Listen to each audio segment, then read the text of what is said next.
오늘 시간 말씀은 지난 시간에 이어서 하나님께서 법정의 검사석에서 피고석에 앉아있는 이스라엘 백성들을 향한 변론을 이어가는 장면이 되겠습니다. 오늘 말씀에 보면 하나님을 사람들이 경외하지 않았을 때에 우리가 사는 세상이 얼마나 악해질 수 있는가에 대한 말씀과 이런 악한 세상을 살아가는 신자는 어떻게 하나님을 경외하는 삶을 살아야 하는가에 관한 말씀이 되겠습니다. 본문 9절에 보면 지혜는 주의 이름을 경외함이니라, 이런 말씀이 있습니다. 지혜는 주의 이름을 경외하는 것이다. 성경에서 경외, 달리 말하면 두려움이라는 것을 찾아보면 크게 두 갈래로 생각을 해볼 수가 있는데요.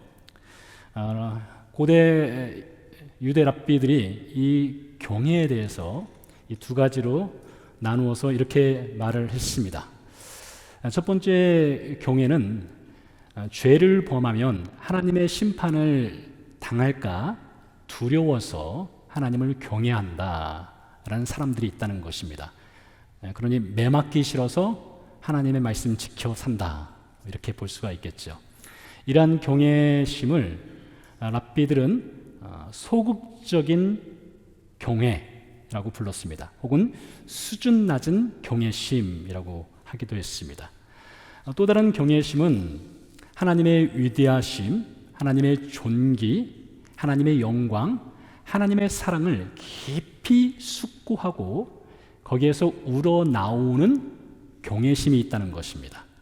이것을 랍비들은 거룩하고 고귀한 수준 높은 경외심 혹은 두려움이라고 불렀습니다. 고대 랍비들이 가르친 이 경외에 관한 것을 좀 더 이어가 보면 사람의 신체적 특징, 피부색, 심지어 사람의 성품은 천성적으로 타고난 것이지만 경외심이라고 하는 것은 타고나는 것이 아니라 사람이 살아가면서 배우고 만들고 가꾸어서 열매를 맺어야 하는 것이다 라고 가르쳤습니다. 그렇지 않겠습니까? 우리의 피부색은 우리가 선택할 수 있는 것이 아니죠. 우리의 신체적 특징도 우리가 선택할 수 있는 것이 아니라 천성적으로 타고나는 것이죠. 그렇지만 경외심은 우리가 만들 수 있다는 것입니다. 우리가 가꿀 수 있고 열매를 맺을 수 있다는 거예요. 성경도 같은 이야기를 합니다. 신명기 10장 12절 말씀에 보니까 이스라엘아, 내 하나님 여호와께서 내게 요구하는 것이 무엇이냐, 곧 내 하나님 여호와를 경외하며 라고 되어 있습니다. 하나님이 우리에게 요구하신다는 것은 우리가 원래부터 갖고 있지 않았다는 것이죠. 천성적으로 갖고 있다면 요구할 필요가 없지 않겠습니까? 하나님께서 우리에게 요구한다요. 무엇을요? 하나님을 경외하는 삶을 요구한다, 이렇게 말하고 있다는 것입니다. 그래서 이 경외심이라고 하는 것은 우리가 살아가면서 한 그루의 나무를 심는 것과 같습니다. 나무를 심고 물을 주고 가꾸고 해서 열매를 맺어가는 것이라 할 수가 있겠다 싶습니다. 혹 우리가 하나님을 경외한다라는 것을 우리의 예배 생활, 어떤 영적인 생활과 연결시켜 본다면 그럴 수 있겠다 싶습니다. 우리가 예배를 통해서 하나님을 영화롭게 하고 하나님을 경외한다 할 수가 있겠죠. 우리의 영적 생활을 통해서, 경건 생활을 통해서 하나님을 영화롭게 하고 하나님을 경외한다라고 할 수가 있을 것입니다. 근데 오늘 본문의 경우는 조금 다릅니다. 우리의 영적 생활을 떼일 수는 없겠으나 이 본문은 좀 더 우리의 실제적인 사회생활에 좀 더 관심을 두고 있습니다. 신자가 사회생활을 통해서, 실제 생활을 통해서 하나님을 어떻게 경외할 것인가에 좀 더 포커스를 두고 있다라고 할 수가 있겠습니다. 자, 그렇다면 우리가 하나님을 경외하는 이 나무를 어떻게 심고 가꾸어서 열매를 맺어가는 삶을 살아갈 수 있을까요? 먼저 10절에서 12절 사이에서 무엇이 하나님을 경외하지 않는 삶인가를 가르쳐 주고 있습니다. 한 절 한 절 보도록 하겠습니다. 10절 말씀에 악인의 집에 아직도 불의한 재물이 있느냐? 축소시킨 가증한 에바가 있느냐라고 했습니다. 불의한 재물을 쌓아두는 사람들의 집을 가리켜서 악인의 집이라고 했습니다. 팻말이 있는데 악인의 집 이렇게 써 있는 겁니다. 왜 악인의 집이냐? 불의한 재물을 쌓았다는 거예요. 그러니까 부당한 방법, 부정한 방법으로 재물을 얻었다는 것이죠. 자, 그렇다면 이 사람들이 어떠한 방법으로 불의의 재물을 쌓아 올렸느냐? 10절 하반절에 보니까 축소시킨 가증한 에바를 두었다는 것입니다. 축소시킨 가증한 에바. 자, 사진 한 장을 보도록 하겠습니다. 여러분들이 이제 보시게 되는 이 사진은 저울추입니다. 저울추. 이 저울추는 미가 선지자 시대 당시, 그러니까 주전 8세기경에 이스라엘 사람들이 실제로 사용했던 저울추가 되겠습니다. 돌로 만든 것이죠. 크기가 작은 것으로부터 출발을 해서 매우 큰 것까지 있습니다. 뭐 지금도 도량형이라고 해서 길이, 넓이, 무게 이런 것은 스탠다드 기준이 있지 않습니까? 그런 것처럼 성경 시대 당시에도 기준이 있었습니다. 물건을 사고 팔 때 무게를 잴 때 스탠다드 기준이 되는 저울추가 있었던 것입니다. 그런데 10절 말씀에 축소시킨 가증한 에바라고 한 것을 보면 이 돌의 사이즈를 속임수를 써서 줄였다라고 한 것이죠. 돌의 사이즈를 줄이니까 무게가 자연스럽게 줄어들지 않겠습니까? 그래서 이 저울추를 가지고, 이 속이는 저울추를 가지고 부정한 방법으로 돈을 벌어서 이익을 남긴 불의한 사람들이 있다는 거예요. 그 사람들을 가리켜서 악인의 집이라고 부른 것입니다. 이 속이는 저울에 대해서 하나님의 경고가 신명기 25장에 또 기록되어 있는데요. 25장 13절에서 16절 말씀에 이렇게 써 있습니다. 너는 내 주머니에 두 종류의 저울추 곧 큰 것과 작은 것을 넣지 말 것이며, 잠시 전에 보여드렸던 이 저울추를 이 두 주머니에 각각 다른 사이즈의 것을 넣지 말라는 거예요. 속이지 말라는 것이지요. 네 집에 두 종류의 곧 큰 것과 작은 것을 두지 말 것이요, 오직 온전하고 공정한 저울추를 두며 온전하고 공정한 대를 둘 것이라. 그리하면 내 하나님 여호와께서 내게 주시는 땅에서 내 날이 길리라.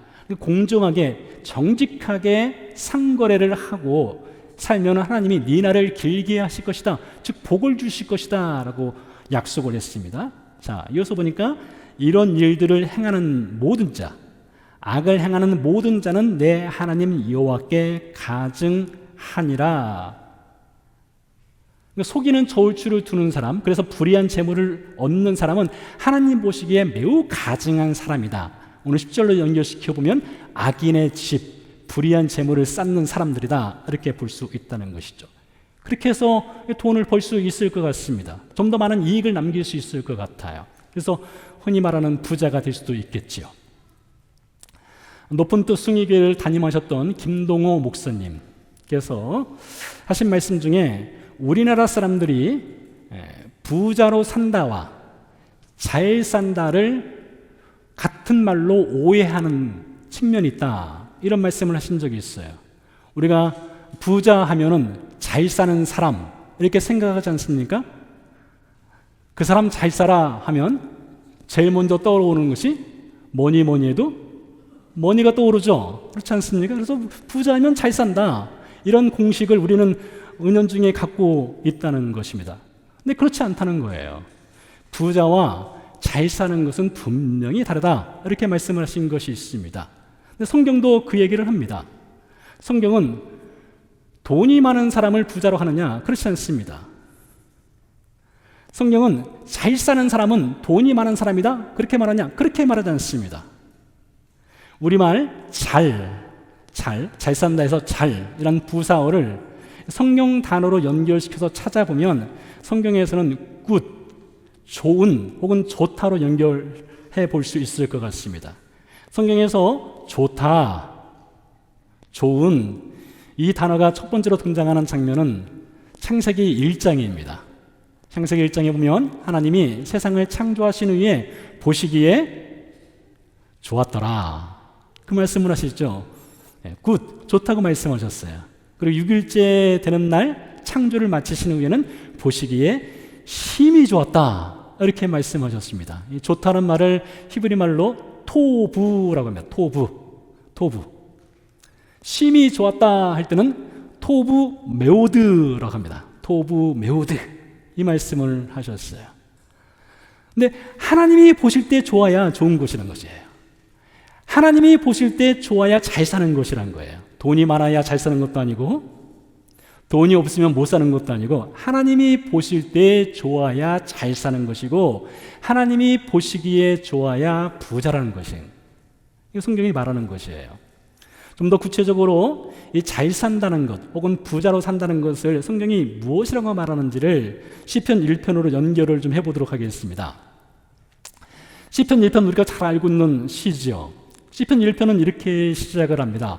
복 있는 자는, 복 있는 자, 이것을 히브리어 단어 그 어원을 찾아 내려가면 그 안에는 부자란 의미가 있어요. 복 있는 자는, 부자는 똑같은 단어라는 것입니다. 그래서 시편 1편을 우리는 이렇게 읽을 수 있을 것 같습니다. 복 있는 자는 대신에 부자로 사는 사람들은, 이렇게 읽을 수 있어요. 부자로 사는 사람들.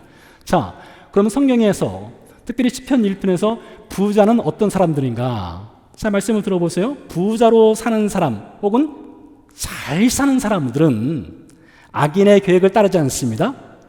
죄인의 길에 서지 않습니다. 오만한 자의 자리에 앉지 않습니다. 기본적으로 세 가지가 있어요. 기본적으로 세 가지. 악인의 계획을 따르지 않고, 죄인의 길에 서지 않고, 오만한 자의 자리에 앉지 않는다. 이게 부자의 기준이라는 것입니다. 잘 산다는 기준이에요. 여기서 더 나가서 여호와의 율법을 즐거워한다. 주야로 그 말씀을 묵상한다. 이것이 성경이 말하는 진짜 백이 부자, 진짜 백이 부자, 진짜 백이로 잘 사는 사람이라는 것이에요. 그러나 여러분, 말씀의 부자가 잘 사는 사람이에요. 말씀의 부자가 잘 사는 사람이에요. 여러분이 말씀을 읽고 읽으면 그게 바로 부유한 사람이고 부자인 것이고 잘 사는 사람인 거예요. 말씀을 읽지 않습니까? 그럼 정말 말 그대로 못 사는 사람인 거예요. 오늘 10절 말씀해 보세요. 10절 말씀에 이 사람들, 불의한 재물로 악인의 집을, 자신의 집을 세우는 사람은 재물을 가지고 집을 세울 수는 있을 것입니다. 남들을 속이는 저울추로 재물을 가지고 좋은 집은 세울 수 있을지 모르겠어요. 그렇지만 이 사람들은 시편 1편의 말에 의하면 악인들의 길은 망하리로다, 이 말씀처럼 하나님을 경외하는 삶도 아니고 하나님이 가증하게 여기는 삶이다, 이렇게 결론을 내릴 수가 있겠죠.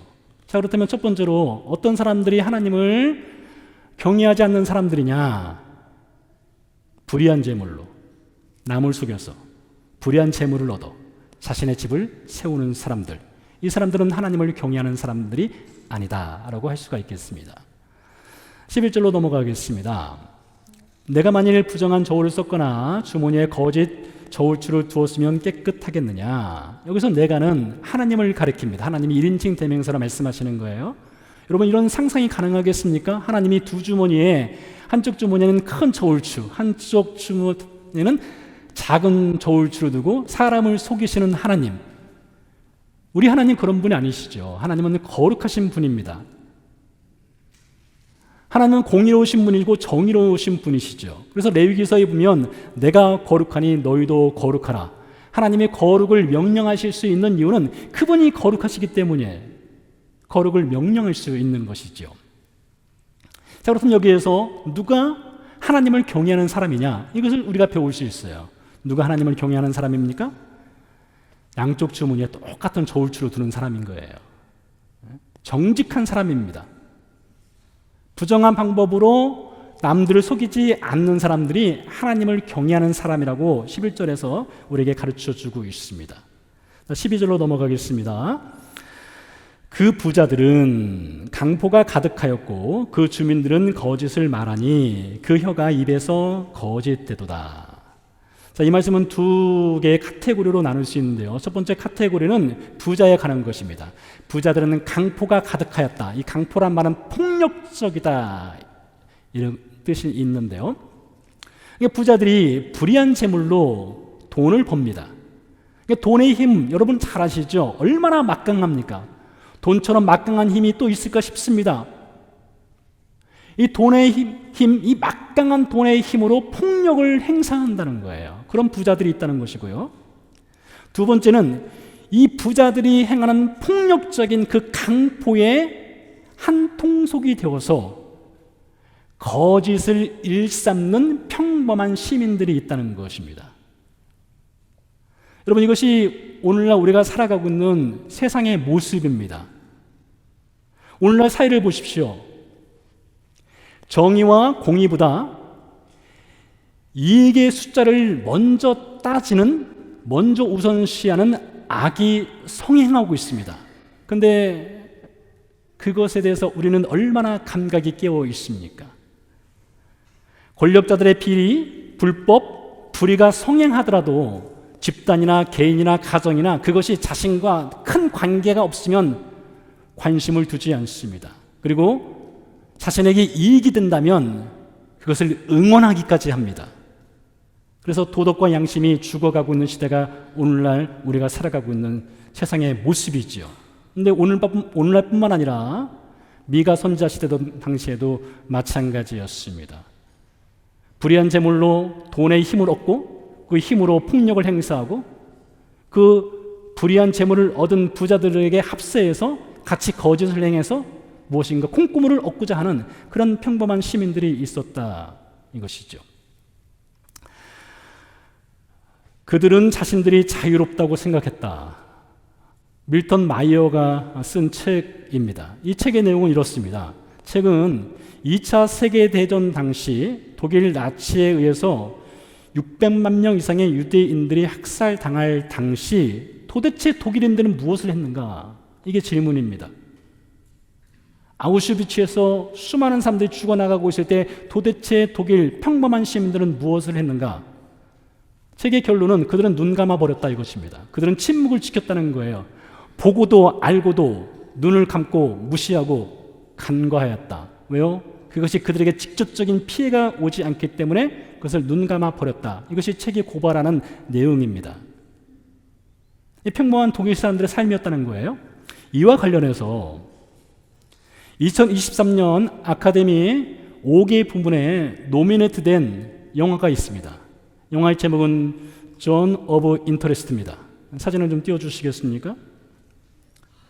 제가 홀로코스트, 유대인 대학살과 관련해서 관심이 있기 때문에 가급적이면 이 홀로코스트와 관련된 영화를 찾아보는 편입니다. 그리고 책도 읽고요.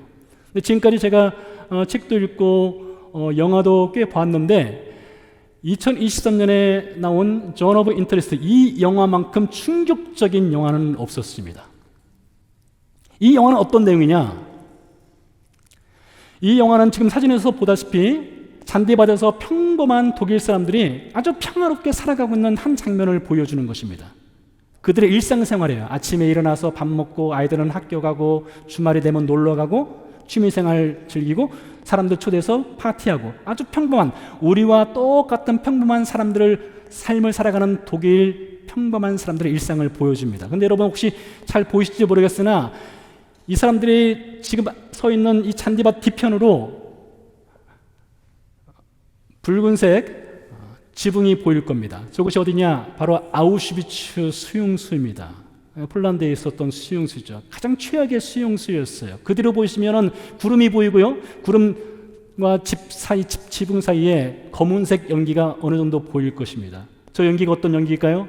유대인들이 죽음의 죄가 되는 장면입니다. 수용소와 평범한 독일 사람들이 살아가는 그 사이에 담벼락이 있습니다. 전기 담벼락입니다. 아무런 문제가 없어요. 이 사람들은 아무런 감각이 없습니다. 그저 그들이 원하는 것은 행복입니다. 평범한 일상이에요. 수용소 뒤편에는 사람들이 죽어가는 아우성이 들리지만 그것에 대한 관심이 전혀 없는 그래서 악에 대해 침묵하고 방관하는 사람들을 고발하는 영화가 이 존 오브 인터레스트입니다. 자기 삶의 행복에 어떤 균열이 가거나 스크래치가 가지 않는다면 관심을 두지 않고, 오히려 그것이 이익이 된다면 그것을 합세하고 응원하는 인간의 잔인한 인간성을 고발을 하는 것이지요. 좀 더 이야기를 이어가 보면 당시 나치 치하의 유대인들은 이름을 빼앗겼습니다. 이름 대신에 그들의 팔에는 숫자가 새겨졌어요. 그들은 숫자로 불린 사람들이었습니다. 그래서 독일 나치들은 그들이 유대인들을 그렇게 학살했지만 사람을 죽인 것이 아니라 숫자를 죽였다 생각을 했습니다. 숫자를 죽인 거예요. 숫자를 죽이니 그들은 어떤 도덕적 그런 감각 자체가 살아날 수가 없었던 것입니다. 그런데 여러분, 사람이 숫자가 될 수 있을까요? 사람이 숫자처럼 가벼운 존재입니까? 그럴 수가 없죠. 하나님이 아담을 창조했을 때에 하나님은 아담을 창조하시면서 아담의 모든 모습 가운데 하나님의 젤렘, 즉 이미지를 넣어놓으셨어요. 하나님의 캐릭터, 하나님의 퍼스널리티, 하나님의 네이처, 모든 것을 넣어서 아담이라고 하는 존귀한 존재를 하나님이 창조하셨어요. 아담이 창조된 날짜가 6일째입니다. 근데 하나님은 아담을 6일째 창조되었다 해서 6이라는 숫자로 부르지 않으셨어요. 하나님은 아담을 아담이라고 불렀습니다. 이름을 불러주셨어요. 왜요? 그는 존귀한 존재이기 때문에 그렇습니다. 영광스러운 존재이기 때문에 그런 것이죠. 그런데요, 한 사회가 불법과 악이 성행하게 되고 거짓의 홍수가 범람하게 되면 사람을 숫자로 취급하게 됩니다. 나라 경제가 굴러가는 기계로 취급하게 되고요, 부수품으로 여기게 되고요, 사람의 가치를 숫자로 보게 됩니다. 이 자리에 계신 그 어떤 분들도 자신을 교회 부흥의 숫자로 여기지 않을 것입니다. 헌금을 드리는 기계나 도구로 스스로를 여기지 않을 것입니다. 목사인 저도 마찬가지로 절대 그렇게 여겨서는 안 되죠. 여러분을 교회 부흥의 도구, 숫자로 여겨서는 안 되죠. 그건 악한 것이지요. 그것은 사람을 모욕하는 것입니다. 그렇지 않겠습니까? 그런데 오늘 12절 말씀에 이 불의의 재물로 돈의 힘을 가지고 그 힘으로 강포 폭력을 행사하고 그것에 빌붙어서 거짓을 행사하는 사람들은 사람을 숫자로 보는 사람들이었어요.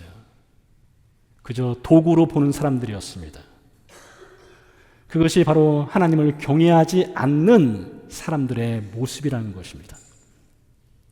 자, 이렇게 속이는 저울추로 불의의 재물을 쌓고, 그리고 집을 가지고 강포를 행하고, 평범한 사람들은 그것에 빌붙어서 자신에게 어떤 이익이 떨어질까 하여 거짓을 행하는 사람들, 그러한 사람들을 향해서 피할 수 없는 하나님의 심판이 있음을 13절에서 16절에서 말을 해주고 있습니다. 약간 길지만 다시 한번 읽어보도록 하죠. 하나님이 어떤 심판을 행하시는지 보세요. 그러므로 나도 너를 쳐서 병들게 하였으며 내 죄로 말미암아 너를 황폐하게 하였나니 네가 먹어도 배부르지 못하고 항상 속이 빌 것이며 내가 감추어도 보존되지 못하겠고 보존된 것은 내가 칼에 붙일 것이며 네가 씨를 뿌려도 주스하지 못할 것이고 감람 열매를 밟아도 기름을 내 몸에 바르지 못할 것이며 포도주를 밟아도 술을 마시지 못하리라. 너희가 오므리 율례와 아버집의 모든 예법을 지키고 그들의 전통을 따르니 내가 너희를 황폐하게 하며 그의 주민을 사람의 조숙거리로 만들리라. 너희가 내 백성의 수욕을 담당하리라. 하나님께서 심판하시겠다는 겁니다. 근데 이것을 한 문장으로 간략하게 정리하면 이런 뜻이 있습니다. 너희는 반드시 망할 것이다. 여러분, 미가서 이제 얼마 남지 않았습니다. 망한다는 얘기는 이제 8월 말까지 하면 끝날 것 같습니다. 아무튼 이 말씀의 중심 메시지는 너희는 반드시 망할 것이다, 이것입니다. 병으로 망할 것이고 죄로 망할 것이고 먹어도 배부르지 못할 것이고 돈을 긁어 모아도 후하고 날려 보낼 것이고 씨를 뿌려도 추수할 것이 없을 것이다. 반드시 망한다. 근데 여러분, 우리가 미가서를 통해서 배웠지만은 미가서의 심판은 망하는 것으로 끝나지 않고 반드시 회복으로 이어진다고 말씀을 배웠습니다. 하나님 그렇게 하시는 분이십니다. 그래서 오늘 9절 말씀에 다시 보면 하나님께서 심판의 매를 준비하셨다고 했습니다. 그러니까 종아리 걷어붙여 이겁니다. 종아리 걷어붙여. 나는 너를 때려야겠어 이것이에요. 그렇다고 해서 하나님이 죽음에 이를 정도로 이스라엘 백성들을 매질하시느냐? 그런 하나님은 아니시지요. 어릴 적 잘못하면 어머니께서 그 집 바깥쪽에 자라는 그 개나리를 꺾어서 회초리를 만드셨어요. 그리고 저를 부르시죠. 도망 다니다가 잡혀가지고 종아리에 걷어붙이고 매를 아주 많이 맞았던 기억이 있습니다. 매를 맞고 나면 밤 되면 그 종아리가 이제 피멍이 들어 있으니 어머니께서 약으로 이렇게 발라준 기억도 있어요. 여러분, 하나님이 그러신 분이세요. 종아리에 걷어붙여라. 너 좀 맞아야 되겠다. 그렇지만 약을 발라주시는 하나님이시란 것이죠. 히브리서 12장에 보면 그 말씀이 있습니다. 히브리서 12장에 보면 아들이 잘못된 길을 걸어갈 때에 그것을 보고도 잘한다, 그냥 가라, 이럴 아버지가 세상에 있겠느냐? 아버지가 잘못된 길을 걸어가면 그 아들 붙잡아서 매질하지 않겠느냐? 때리지 않겠느냐? 돌아오도록 회복시키기 위해서 징계를 하지 않겠느냐? 그러면서 하는 말이 우리 하나님도 그러신 분이시다. 우리 하나님 아버지도 너희가 아들이기 때문에 우리의 유익을 위해서 또한 하나님의 거룩에 동참하도록 하기 위해서 우리를 징계하시는 분이시다. 이 말씀을 하고 있습니다. 그러니 오늘 법정에서 하나님이 너희는 반드시 망한다. 너희 불의를 행했고 너희는 속였고 너희는 폭력을 행했고 너희는 거짓을 일삼았으니 너희는 반드시 망한다. 이 말씀을 하시지만 그 말씀 뒤에는 말씀드린 대로 하나님을 경외하는 신자가 되도록 이끌어주기 위한 징계와 회복이 있다는 것이에요. 자, 이것을 어떻게 하나님이 회복을 시키고 하나님을 경외하는 사람으로 이끌어가는가를 예수 그리스도를 통해서 보도록 하겠습니다. 예수님이 사람의 아들로 세상에 오셨습니다. 여러분, 예수님이 세상에 오신 목적, 가장 중요한 목적은 대신하기 위한 목적입니다. 대신.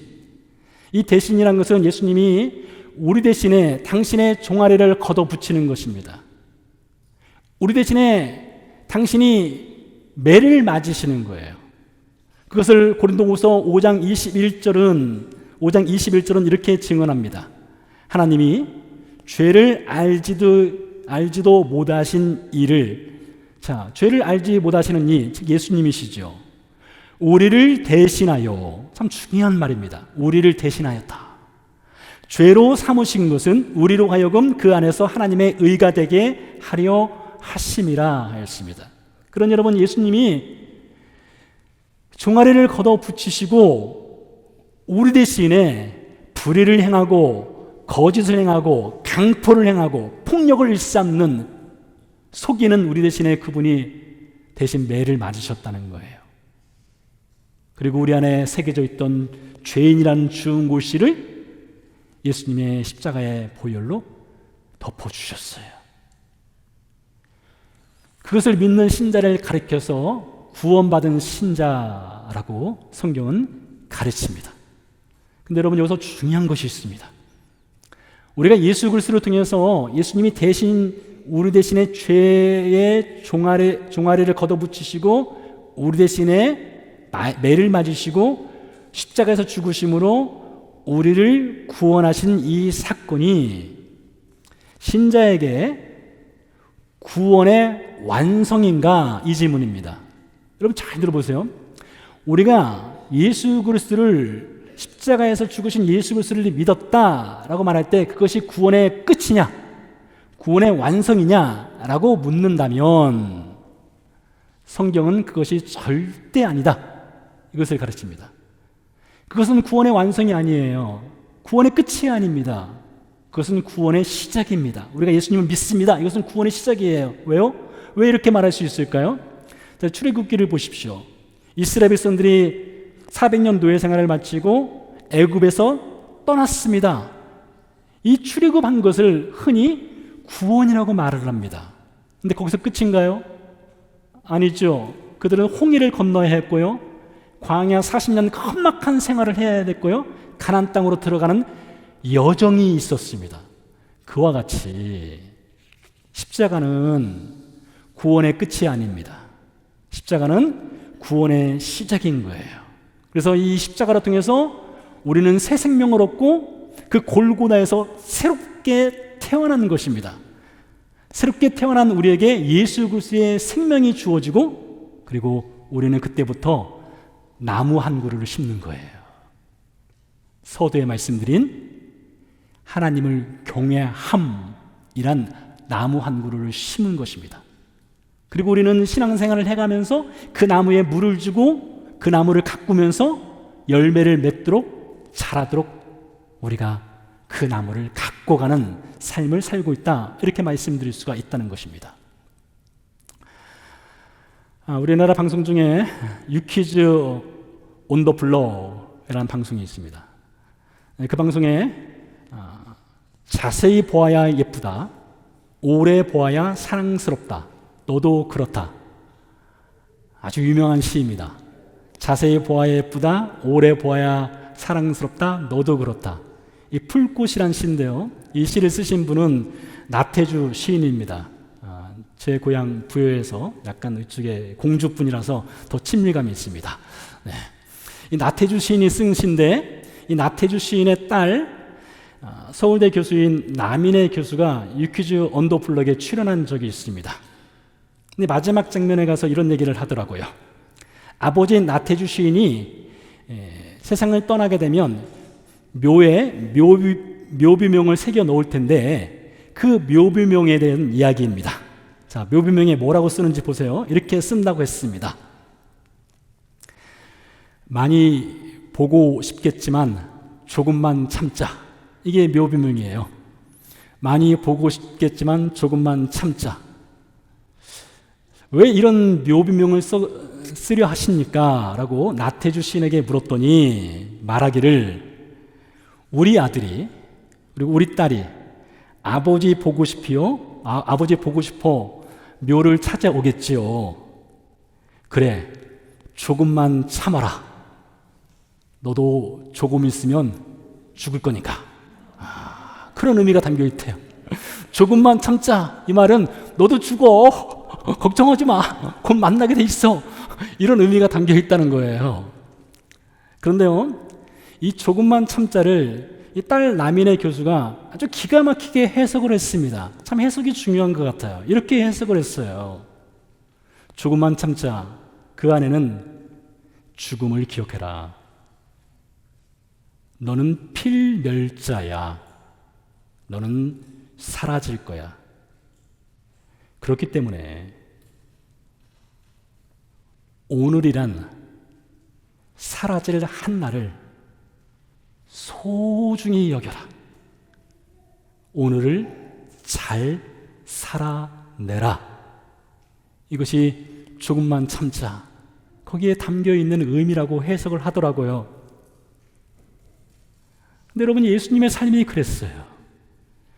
예수님이 조금만 참자의 삶을 사셨어요. 조금만 참자, 죽음을 기억하는 삶을 사셨어요. 창세 이전부터 예수님은 죽을 날을 정하시고 세상에 오시기로 작정하셨어요. 6월절이 들어가는 금요일 날 오전 9시에 십자가에 못 박혀서 그날 오후 3시에 죽는 것이 이미 결정된 상태에서 예수님 세상에 오신 분이세요. 그리고 제자들에게 말씀하셨어요. 한 번이 아닙니다. 두 번이 아닙니다. 3번 이상입니다. 내가 예루살렘에 올라가면 고난을 당하고 십자가에서 죽게 될 것이다. 그러니 예수님도 조금만 참자, 나는 반드시 죽는다, 이것을 가지고 말씀하시고 그 길을 향해서 걸어가셨어요. 그런데 그 예수님께서요, 죽기 전날 밤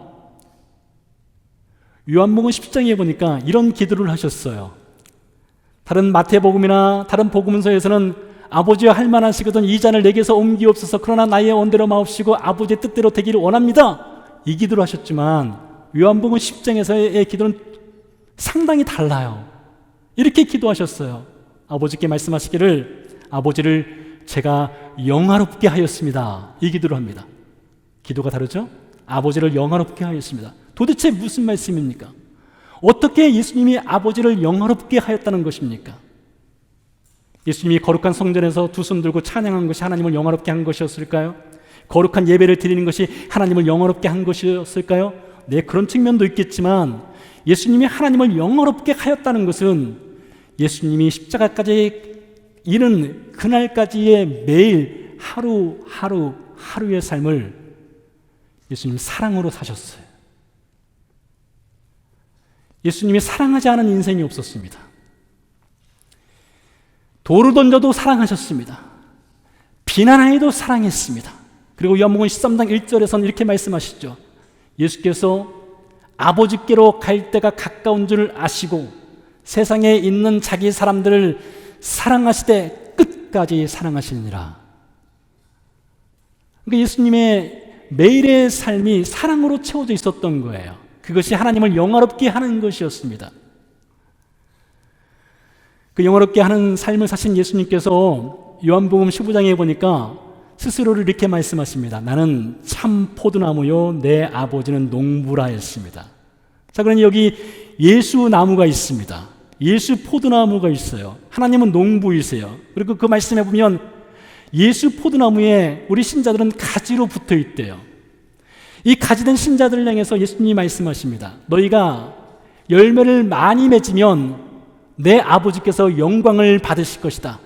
예수님이 요한복음 17장에서 아버지여 제가 아버지를 영화롭게 하였습니다. 그처럼 너희도 열매를 많이 맺으면 내 아버지를 영화롭게 하는 거야. 이렇게 말씀하셨어요.